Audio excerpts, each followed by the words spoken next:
यह कैसी विडंबना है कि हमारे पग पग में बहुमूल्य मोती बिखरे हुए हैं और हम पत्थरों को ही अपने दामन में समेटे जा रहे हैं। हमारे कदम कदम पर फूल बिछे हुए हैं और हम कांटों से ही अपने आंचल को भर रहे हैं। प्रकृति ने चारों ओर भीनी भीनी खुशबू हमारे लिए बिखेर रखी है, लेकिन हम दुर्गंध में ही जी रहे हैं। पल पल आनंद हमारा इंतजार कर रहा है, लेकिन हम दुखों के सागर में ही गोते लगा रहे हैं।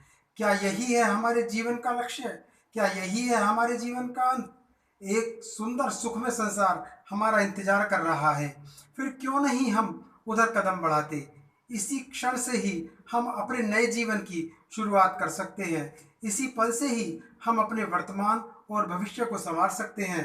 आइए आज से ही हम एक नए जीवन की शुरुआत करेंगे। मृत्यु भय जीवन में सबसे भयंकर होता है, लेकिन समाधि से मृत्यु भय से भी छुटकारा मिल सकता है। इसके बाद जीवन में नई नई तरंगे आने लगेंगी। जीवन जीने का तरीका क्या है, उद्देश्य क्या है, जीवन का अंतिम लक्ष्य क्या है?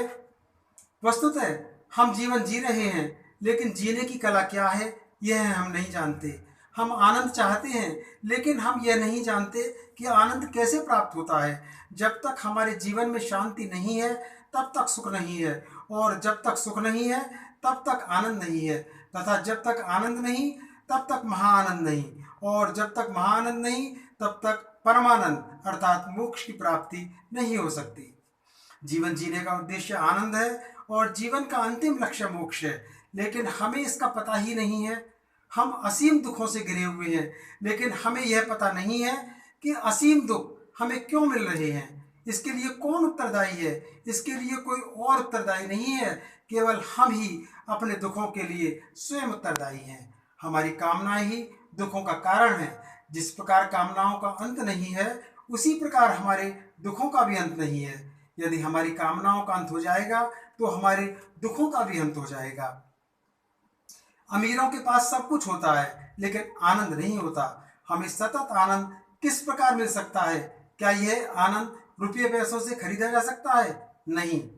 यदि जीवन में आनंद प्राप्त करना है, परमात्मा प्राप्त करना है, मृत्यु भय से छुटकारा प्राप्त करना है, तो आप अपनी समस्याओं का समाधान स्वयं ही करेंगे और आपके जीवन में खुशियों की बरसात होने लगेगी, तथा आपका हृदय एक अद्भुत मस्ती से झूमने लगेगा। गरीबों के पास धन नहीं होता, लेकिन भावनाएं होती हैं। इन भावनाओं रूपी पुष्पों से हम एक ऐसी माला तैयार कर सकते हैं जिसकी खुशबू से उनका घर परिवार सदैव महकता रहेगा और वह खुशबू कभी भी खत्म नहीं होगी। हमारे घर में, हमारे परिवार में हमारे पुत्र ही राम और कृष्ण हैं, हमारे पिता ही दशरथ और नंद हैं, हमारी माता ही कौशल्या और यशोदा हैं, हमारे भाई ही लक्ष्मण और भरत हैं।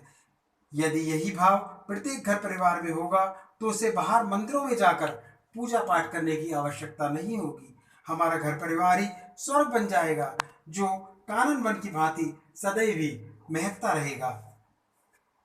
जीवन जीने की भी एक कला है, उसे हम नहीं जानते। वास्तव में हम न तो उठना जानते हैं, न बैठना जानते हैं, न खाना जानते हैं, न पीना जानते हैं। हम केवल जी रहे हैं, कभी बच्चों के लिए, कभी परिवार के लिए, कभी अपनों के लिए। यदि हम अपने लिए जीते तो आनंद के साथ जीते, मस्ती के साथ जीते। जैसा जीवन हम जी रहे हैं, क्या ऐसा जीना भी कोई जीना ही है, जिसमें हमारा सुख चैन ही हमसे छीन लिया हो तथा हमारा आनंद ही हमसे छीन लिया हो? हम अपने व्यक्तित्व को महान कैसे बनाएं? हम अपने जीवन में सुख शांति और समृद्धि कैसे प्राप्त करें? यह सब संभव है। यह सब आप पर निर्भर है। अपने जीवन को आप स्वयं बदल सकते हैं। आप स्वयं अपने जीवन में क्रांतिकारी परिवर्तन ला सकते हैं। आइए आज से ही हम एक नए सुंदर सुखमय जीवन की ओर कदम बढ़ाएं।